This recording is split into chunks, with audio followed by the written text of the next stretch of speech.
Kepala Badan Pengadaan Barang dan Jasa Kota Sukabumi, Novian Restiadi mengatakan, hingga saat ini memang pemerintah Kota Sukabumi belum memiliki katalog elektronik. Karena menurutnya, pemerintah Kota Sukabumi sudah menginduk katalog elektronik ke situs Provinsi Jawa Barat. Namun demikian, usai mengikuti arahan Presiden Jokowi terkait kewajiban pemerintah daerah memiliki e-katalog lokal, dirinya mengkonfirmasi bahwa saat ini pihaknya telah menuju proses registrasi yang dilakukan untuk memiliki e-katalog lokal tersebut.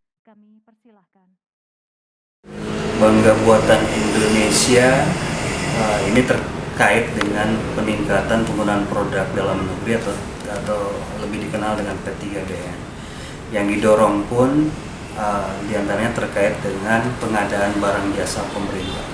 Artinya anggaran-anggaran yang bersumber dari pemerintah pusat, pemerintah provinsi maupun pemerintah kota kabupaten harus dapat mendorong P3DN.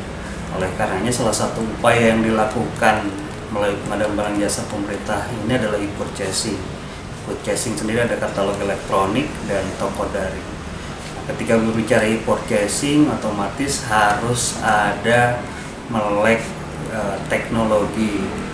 Jadi ke depan para penyedia UMKM didorong untuk bisa masuk ke katalog elektronik dan toko daring.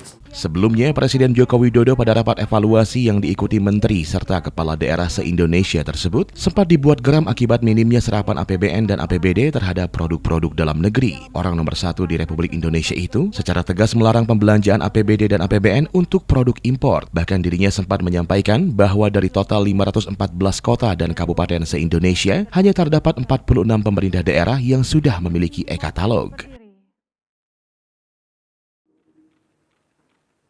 Kita semuanya harus memiliki kepekaan,